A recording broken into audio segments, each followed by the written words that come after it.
Suatu ketika jika seorang hamba itu sakit, seorang mukmin, hamba yang mukmin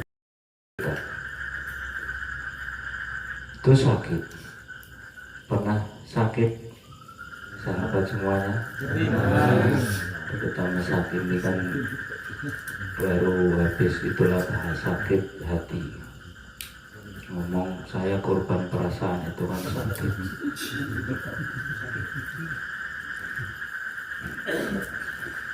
Jadi bisa sakit fisiknya, badannya, bisa sakit pikirannya. Terutama ini sakit jasadnya. Tapi sakit jasad ini rata-rata ya, kalau tidak salah dalam pola berpikir, salah dalam pola makan.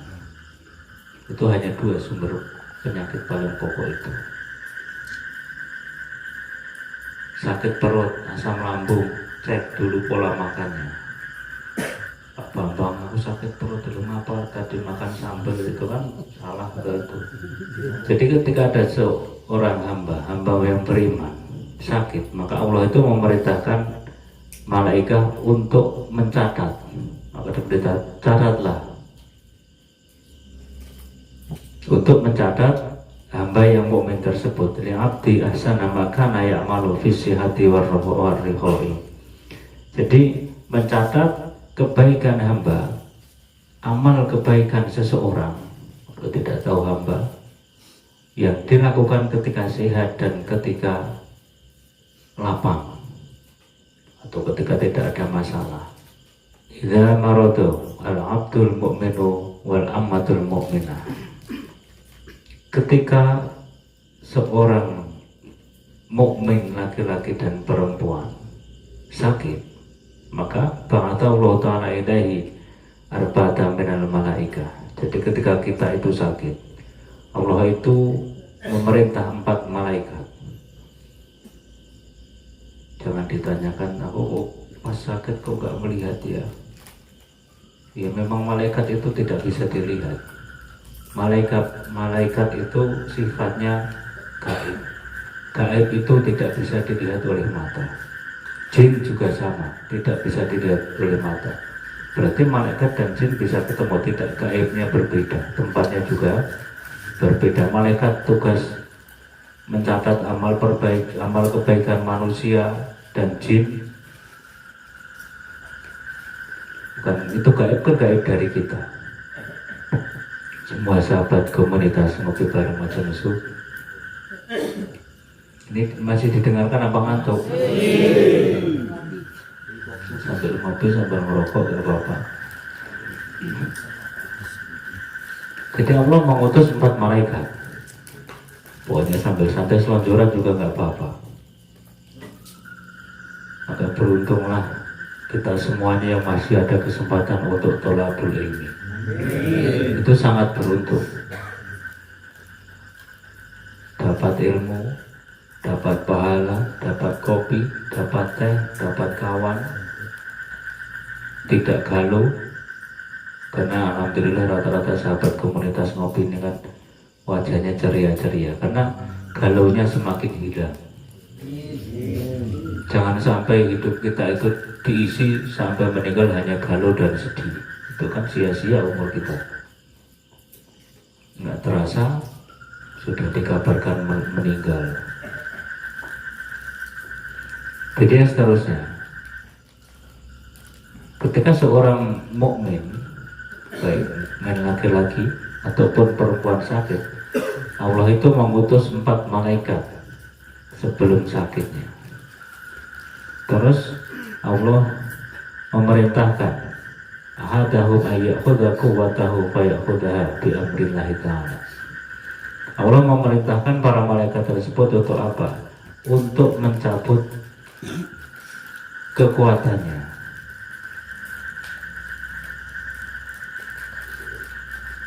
Maka malaikat mencabut kekuatan seseorang. Dengan kita kalau sakit rasanya kan lemes, rasanya tidak punya daya, ya karena memang dicabut oleh malaikat.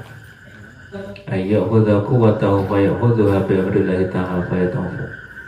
Jadi Allah memerintahkan para malaikat untuk mencabut kekuatan seorang yang sudah sakit, maka malaikat terus mencabut bayat ofu, maka menjadi lemah seorang yang sakit tersebut, maka lemas, lemah dan lain sebagainya.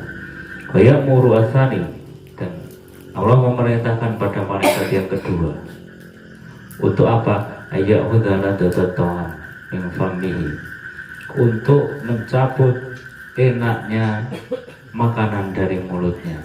Jadi mangan tak enak karena memang sudah dicabut oleh malaikat. Nggak ada kan orang sakit di rumah sakit itu yang makan enak. Makan enak berarti tidak sakit.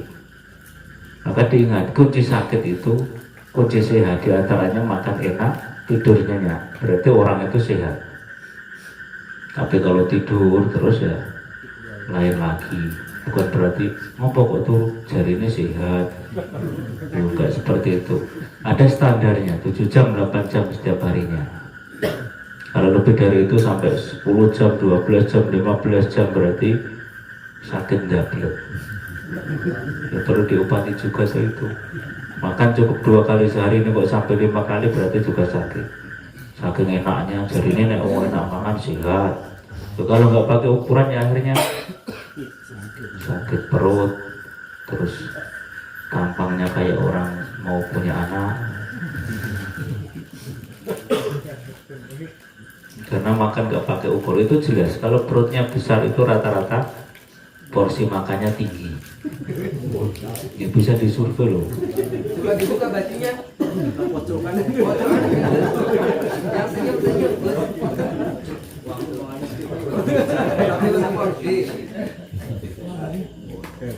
Itu kan tetap hampir positif. Yang perutnya besar adalah porsi makannya lebih banyak. Mas Farid sedikit. Jadi makanya karena kurang, kalau beliau ini jelas kurang gizi. Gizi buruk. Makan bukan hanya sekedar makan loh biar sehat itu. Tetap ajaran Nabi makan 2 kali sehari itu standarnya. Berhenti sebelum kenyang. Kalau kita kan sampai kekenyangan. Itu pun nggak sekedar makan, milih yang bergizi. Mending 1 piring bergizi daripada 2 piring nggak bergizi kan.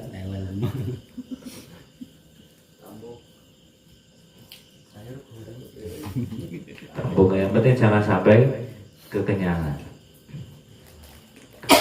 Wayak muru asani ayahuda la datatam min famihi.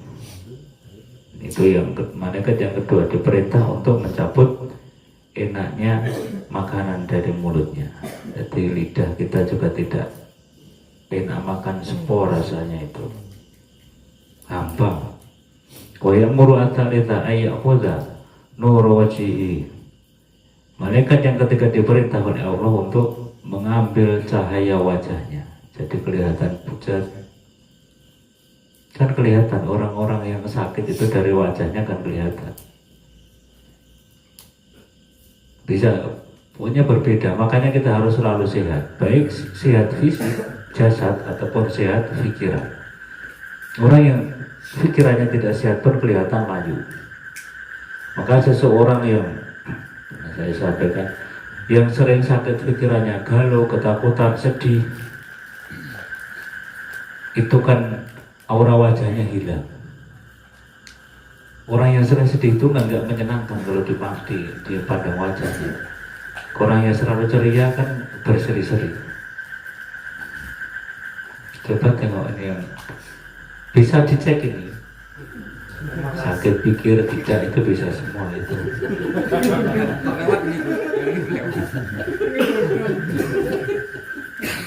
Maka hidup ini tetap harus dibuat senang, harus dibuat bahagia, karena semua masalah tidak melebihi batas kemampuan. Itu yang harus diingat. Semua masalah ada solusinya. Kenapa diuji? Karena mampu. Apalagi masalah jodoh, kenapa takut tidak kebagian jodoh? Jodoh itu sudah ada, diciptakan berjodoh-jodoh. Maka jangan takut tidak ketemu jodohnya. Jika takut malah sulit menemukan jodohnya. Jodoh itu ada, kenapa harus takut? takut ya kebagian perempuan. Perempuan itu lebih banyak daripada laki-laki. Maka jangan pernah galau, apalagi mikir negatif. Ini ya Allah, jodoh saya itu sudah lahir atau belum ya Allah.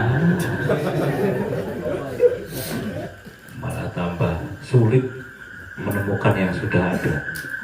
Sudah ada, tinggal mencari itu loh. Entah jodohnya itu masih jadi istri orang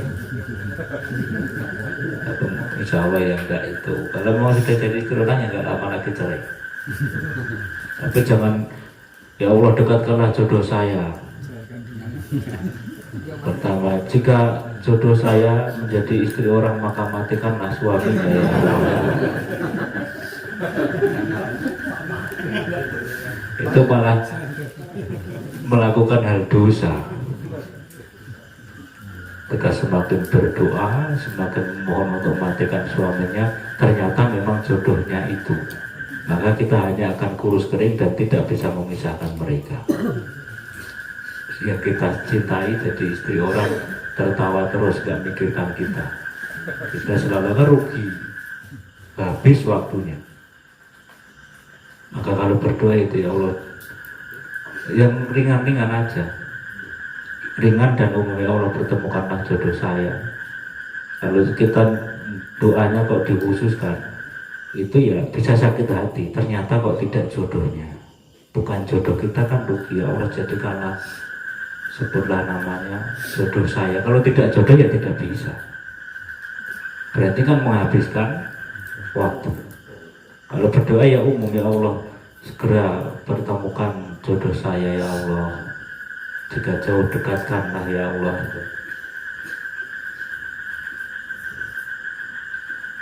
Jangan ditambah-tambah itu Mas Farid. Matikanlah suaminya. Jika masih kecil jodoh saya segera besarkanlah ya Allah.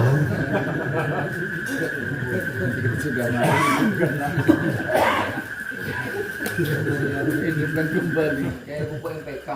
Jika jodoh saya sudah mati, hidupkanlah. Doa-doa muspro, doa-doa yang hanya menghabiskan.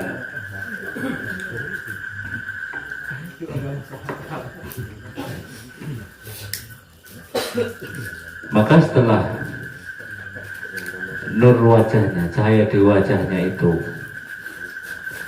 diambil, maka fayakunu musfarral wajhi, maka menjadi pucat.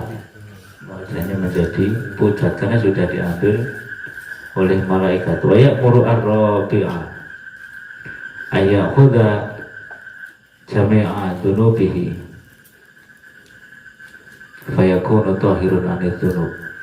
Jadi malaikat yang keempat diperintah oleh Allah untuk mengambil apa? Semua dosa seseorang yang sedang sakit. Jadi jenengan saat sakit itu semua dosanya diambil, terus menjadi apa?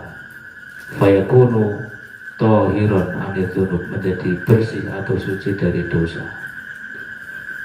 Itu kalau sakit, maka saat sakit tidak perlu mengeluh, tidak banyak menyalahkan takdir, karena ternyata yang paling pokok Allah itu mencabut, menghilangkan dosa yang ada di tubuh kita. Tapi syaratnya itu tidak mengeluh, tidak menyalahkan takdir. Rata-rata kalau kita sakit ya ngeluh. Mbok iki wis ngombe obat ya mari-mari padahal wis entek semene. Dongo nggih sampun. Itu kan ngeluh. Yang penting kewajiban seseorang jika sedang sakit itu ya berdoa, berusaha untuk sembuh, cari obat, baik obat secara medis ataupun obat secara ruqyah, secara doa. Masalah sembuh itu Allah pasti memberikan kesembuhan bagi orang yang mau berusaha untuk sembuh. Semua sahabat komunitas Ngobrol Bareng Majelis, mudah-mudahan jika suatu saat kita sakit, lalu yang selalu menghantui kita hilang.